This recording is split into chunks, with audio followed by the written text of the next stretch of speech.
सभी दोस्तों को राम राम। ओम नमः शिवाय।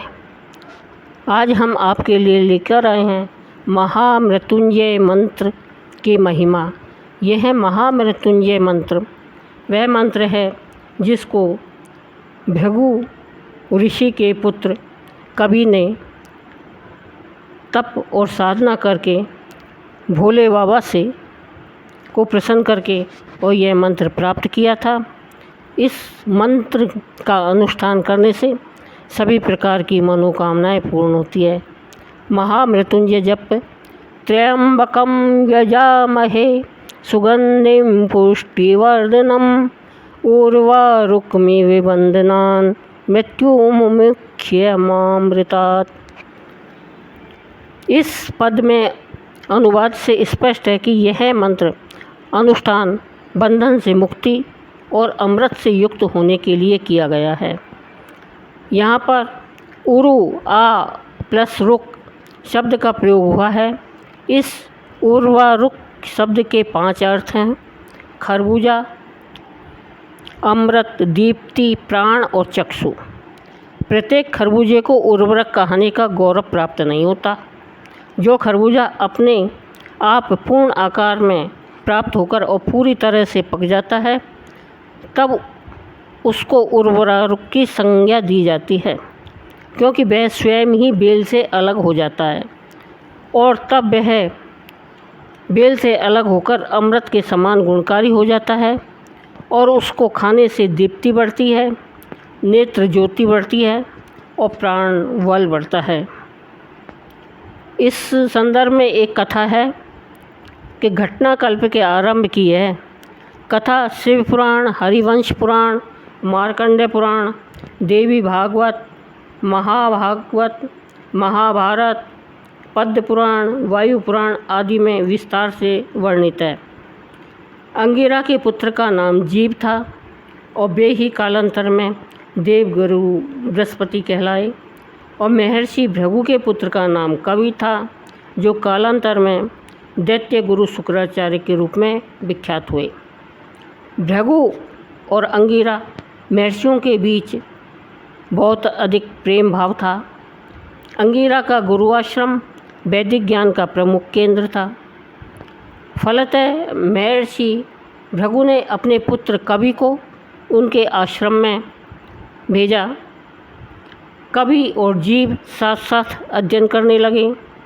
दीक्षा के पूर्व महर्षि अंगिरा ने अपने पुत्र जीव को विशेष दीक्षा दी। उनका यह आचरण बालक कवि के मन में कांटे की तरह चुभ गया। वे आश्रम छोड़कर विशेष ज्ञान की खोज में निकल पड़े। एक दिन वे महर्षि गौतम के आश्रम के पास चिंतित मुद्रा में बैठे थे। महर्षि गौतम ने उनसे उनकी चिंता का कारण पूछा। कवि विनम्र भाव से बोले, ऋषिवर, वह कौन सा विशेष ज्ञान है जो महर्षि अंगिरा ने अपने पुत्र जीव को दिया और मुझे नहीं दिया? महर्षि गौतम ने उत्तर दिया, वत्स, तुम्हारी शंका का समाधान केवल तीनों कालों के दृष्टा परमात्मा महादेव ही कर सकते हैं। बालक कवि ने दोबारा प्रश्न किया, परमात्मा का साक्षात्कार तो तब से ही संभव है ऋषिवर। फिर मैं किस मंत्र से और किस स्वरूप की अवधारणा करके प्रभु का साक्षात्कार पाऊँ? मेरा मार्गदर्शन कीजिए ऋषिवर। गौतम ऋषि ने उत्तर दिया, वत्स, आचार्यों के परमाचार्य और विद्याओं के जनक देवादिदेव शंकर हैं, उन्हीं की शरणागति प्राप्त करो। बालक कवि ने ओम नमः शिवाय का गुरु मंत्र मानकर गौतमी गंगा गोदावरी के तट पर तप आरंभ कर दिया। वर्षों की तप साधना के पश्चात भगवान शंकर प्रकट हुए और बालक के रोम रोम में प्रेम पुलकित हो उठा। वह अब बालक नहीं, अब वह युवा हो चुका था। उसने दीन भाव से शिव चरणों में निवेदन किया। भगवान शंकर ने प्रसन्न होकर कहा, वत्स, मैं तुम्हें ऐसी विद्या का ज्ञान दे रहा हूँ जो मेरे अतिरिक्त किसी अन्य देव, दानव, गंधर्व, मानव अथवा और किसी को भी ज्ञात नहीं है। भगवान शंकर ने जो परम ज्ञान प्रदान किया वही कालांतर में महामृत्युंजय मंत्र और महासंजीवनी विद्या के रूप में धर्म ग्रंथों में वर्णित हुआ है। उसी परम ज्ञान को प्राप्त कर बालक कवि अपने ज्ञान बल से दैत्य गुरु के पद पर प्रतिष्ठित हुए और जीव सप्त ऋषि प्रधान कहलाए और वे देव गुरु बृहस्पति के रूप में सम्मानित हुए। उन्हीं देव गुरु बृहस्पति ने 52 अवतार के समय स्वयं प्रभु वामन को वेद, षट शास्त्र, स्मृति आदि की शिक्षा दी थी। वामन के रूप में जब दान हेतु भगवान वामन ब्राह्मण रूप धरकर महाराज बलि के द्वार पर पहुँचे तो दैत्य गुरु शुक्राचार्य ने अपने त्रिकालदर्शी ज्ञान से उन्हें सहज ही पहचान लिया। कालदृष्टा दैत्य गुरु शुक्राचार्य ने सचेत किया, महाराज ये वामन नहीं, विराट रूप भगवान विष्णु है। छल से आपका सब कुछ हरण करने आए हैं।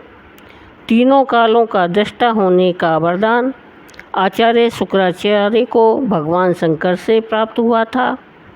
उन्होंने महामृत्युंजय महामंत्र का निरंतर 12 वर्षों तक अनुष्ठान किया था।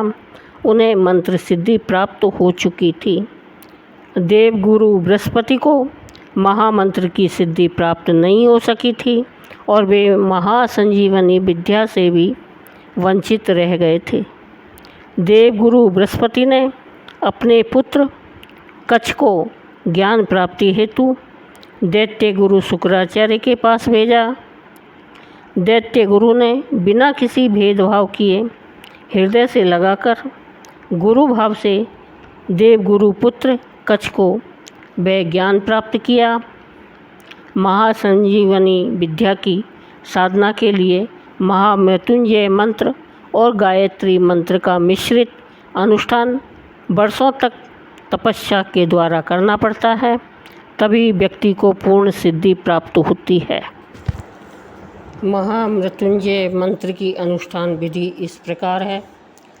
महामृत्युंजय मंत्र की साधना का समय सूर्यास्त के आधा घंटा पूर्व निर्धारित किया गया है। इस मंत्र साधना के साथ साथ सूर्योदय के आधा घंटा पूर्व गायत्री मंत्र की साधना अनिवार्य मानी गई है। वैसे इस मंत्र का जप कहीं भी और कभी भी किया जा सकता है। महामृत्युंजय मंत्र की अपार महिमा है। अनुष्ठान करने वाले विभिन्न कामनाएं लेकर अनुष्ठान किया करते हैं। सनातनी इस मंत्र का अनुष्ठान ग्रहों उपग्रहों के कुप्रभाव के शमन के लिए करते हैं तथा मरने वाला व्यक्ति अपने प्राण के लिए करते हैं। आयुर्वेद में रोग निवारण के लिए इस मंत्र का अनुष्ठान का वर्णन किया गया है। वेदांती इस मंत्र का अनुष्ठान माया से मुक्ति के लिए करते हैं और ब्रह्म दर्शन के लिए भी किया करते हैं। तांत्रिक इसका अनुष्ठान तांत्रिक सिद्धियों की प्राप्ति हेतु किया करते हैं। योगी मंत्र का अनुष्ठान अमर प्राप्ति के लिए किया करते हैं। इस मंत्र के अनुष्ठान से मनुष्य को सुख की प्राप्ति होती है, स्वास्थ्य और दीर्घायु की भी प्राप्ति होती है। मन और प्राण आनंदित होता है। बोलो भोले शंकर भगवान की जय।